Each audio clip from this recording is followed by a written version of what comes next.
Hey, what's up guys, Rip here. So today we're going to be talking about a host of topics largely revolving around anime and video games. And these topics will include some more localization drama, as well as some disturbing news coming out of Crunchyroll, and then we'll end the video with some issues people are having with a certain section of anime and its fan base. And by fan base, I'm talking about the tourists among them who are destroying communities left and right.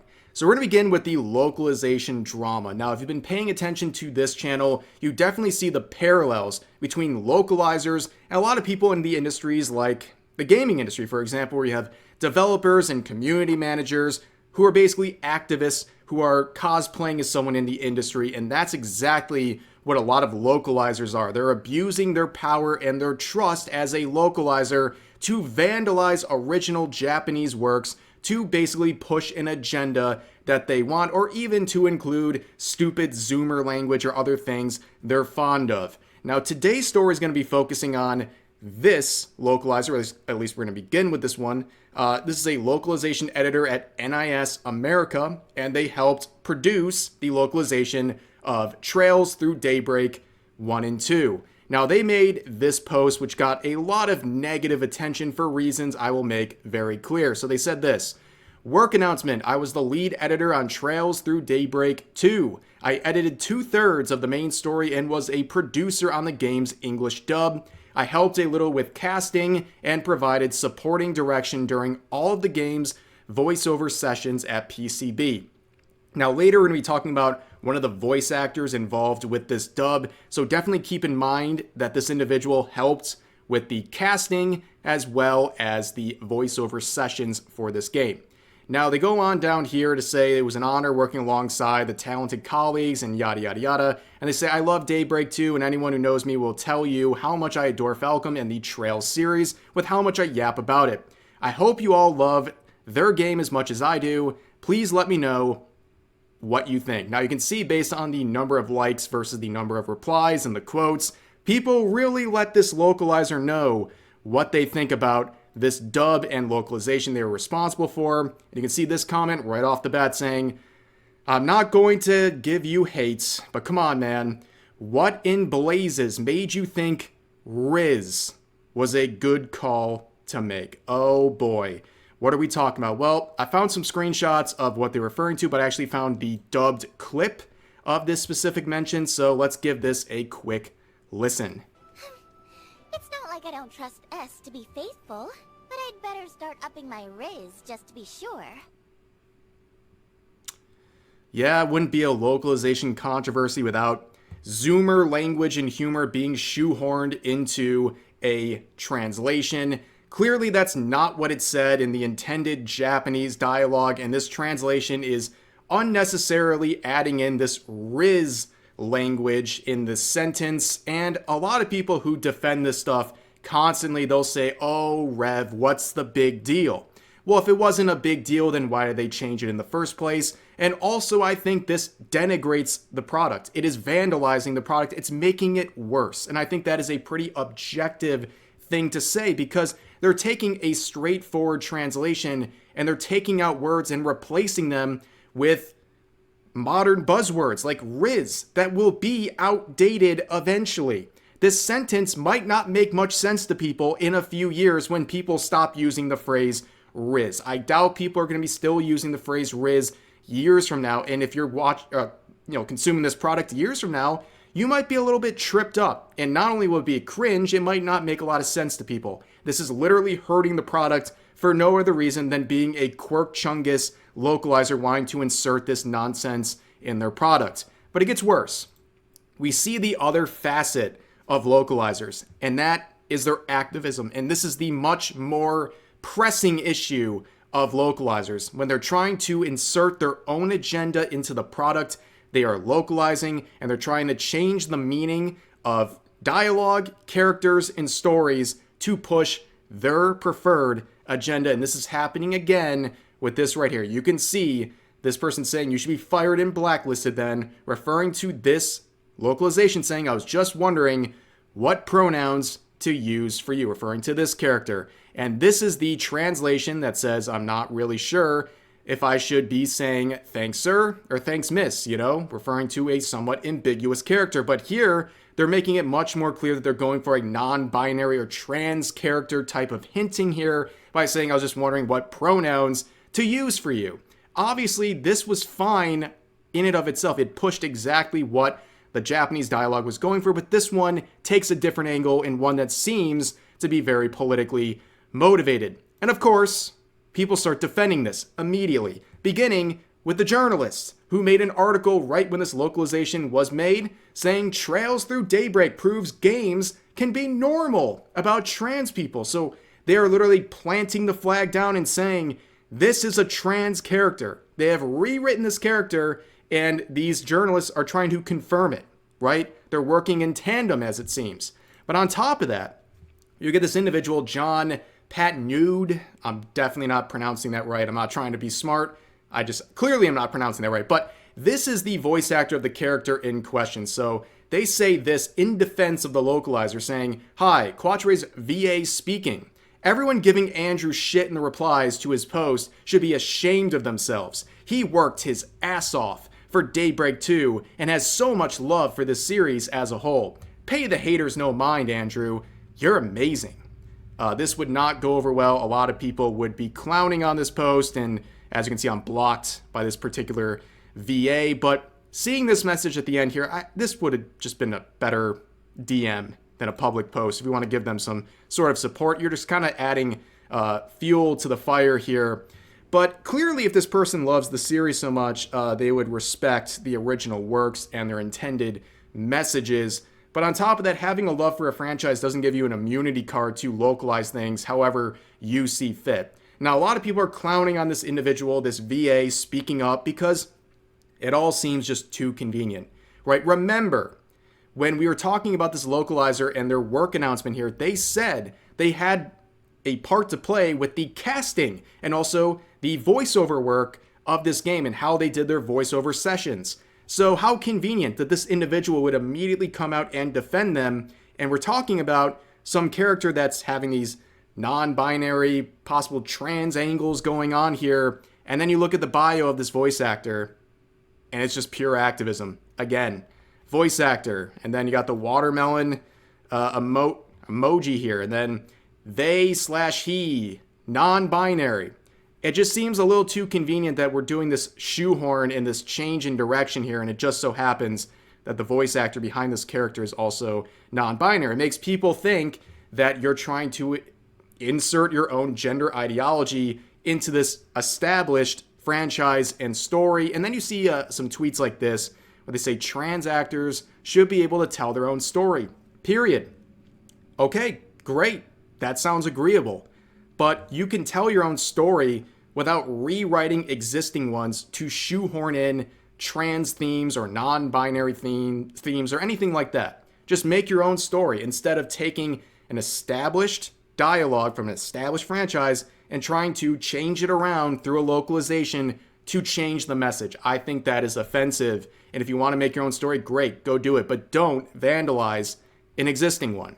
So, based on that, let's move on to another localization issue involving a different franchise. So we have this tweet from Prototype here saying it's finally here. It took time to make everything more appropriate for different audiences, but the Nintendo Switch version of Canon will be available globally from February 14th, 2025. English, Chinese, and Japanese text are all supported. Dialogue is fully voiced in Japanese. The protagonist is only voiced in certain scenes. So already we're seeing this more appropriate for different audiences standard. Already, full stop. This is modern audience language. This is not good. It's saying that this Japanese product is offensive, problematic, and we need to censor it for the modern audience, for the overseas audience, because they can't handle it. The people who made this were very problematic, and we have to fix what they made. Now, they provide a link, and they describe exactly what they're talking about. Like I said, full stop already. I don't want these things changed in the first place, but when you see what they changed, it's even more ridiculous than you might have thought. So here's the actual things that were changed. Please note, in order to allow fans the world over to experience the game with the original character designs, some content in this title will differ from the version of canon sold in Japan. Bath scenes have been removed. Adjustments have been made to kiss and other romance scenes. Adjustments have been made to harsh language and crude jokes. Amazing. This is a big problem that nobody should be supporting. This is garbage. So let me just rephrase what we're talking about here. So we're getting rid of any fan service or potential fan service. Then they're getting rid of kissing scenes because apparently kissing is too much for an overseas audience to handle. And then they're making adjustments to harsh language and crude jokes, which of course they're going to be the arbiter of what that means and how far that extends. And that could be pretty much anything they want. So I don't trust this product whatsoever. Not only is it vandalizing the original product, it's also setting up this very loose standard of what they're going to change. It could be pretty much anything with what they have listed. So I think that's highly offensive, and I don't think anyone should be supporting this product overseas. But let's move on to a more serious story here, a corporate one coming out of Crunchyroll. This is something that happened about, let's say, a little over a week ago. I want to cover it now because we're on the topic of anime and things related to that. So this is a tweet saying an ex-Crunchyroll employee reports getting fired for requesting an ADA accommodation to tend to his mother with terminal cancer. This is a pretty scathing headline already, right? But when it comes to workplace issues, it's typically pretty hard to prove things because not everything's recorded or set in stone. But I think what we're looking at here is pretty convincing that maybe something's not going right here. And if what's being alleged is true, Crunchyroll and Sony have somehow sunk even lower, which is hard to believe. But let's see what we're talking about here.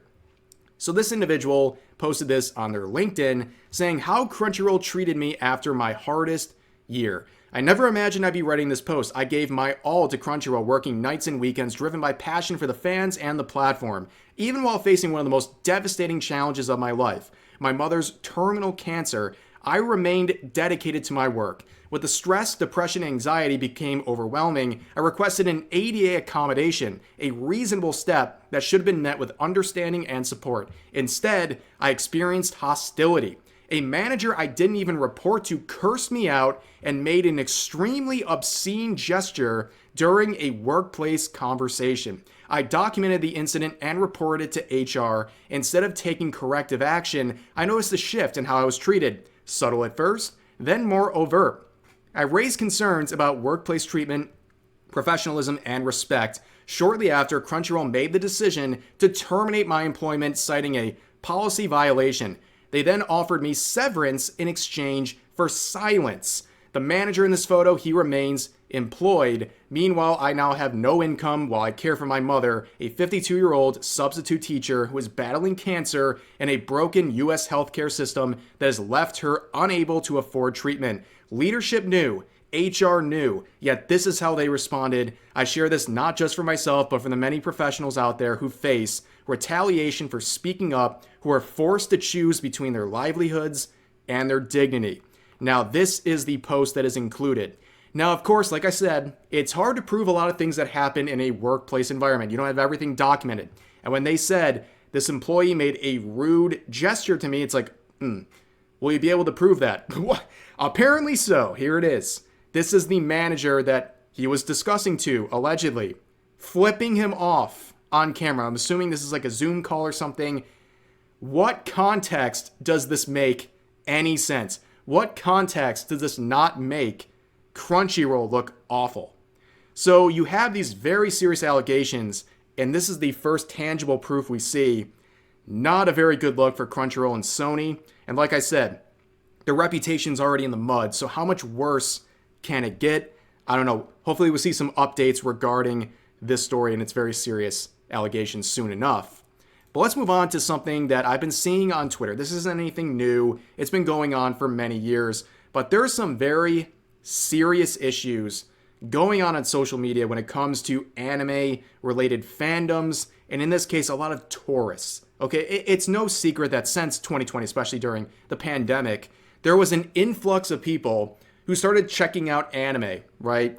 And they started saying some of the most egregious things, right? They pretend to be fans on the one hand while denigrating and insulting everything that the industry stands for. They try to control communities. They try to control what's allowed to be shown, or they want to advocate for censorship and all these things. They are very toxic for any of the related communities. And I think this post sums up what a lot of people are feeling.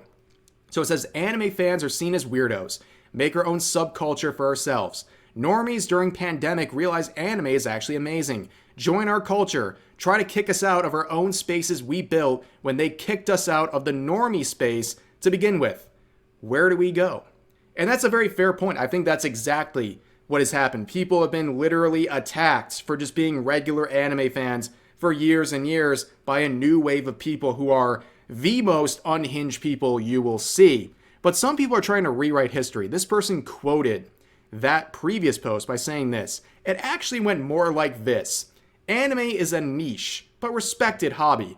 Weirdos find anime. Weirdos create insular, self-congratulatory subculture shunning non-weirdos. Normal fans are pushed out. Anime is stigmatized. Normal fans try to return. Weirdos throw a hissy fit.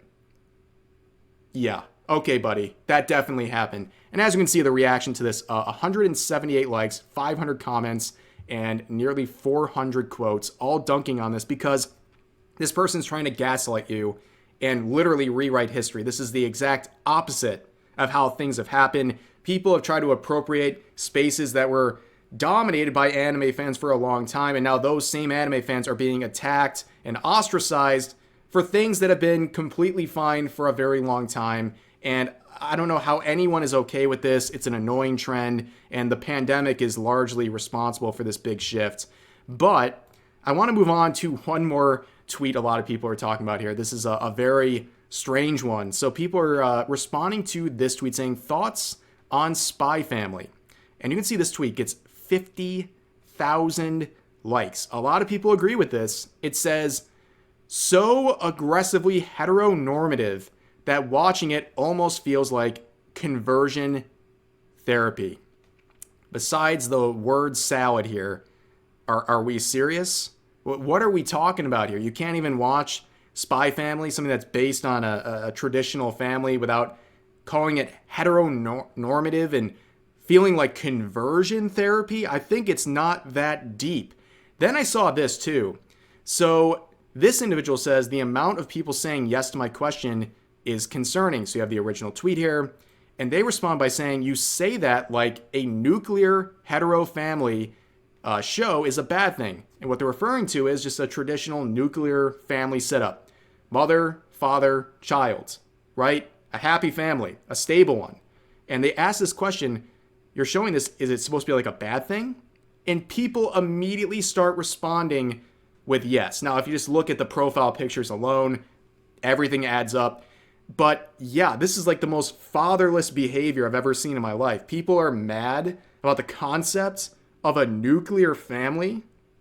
Tells you a lot about the average Twitter user.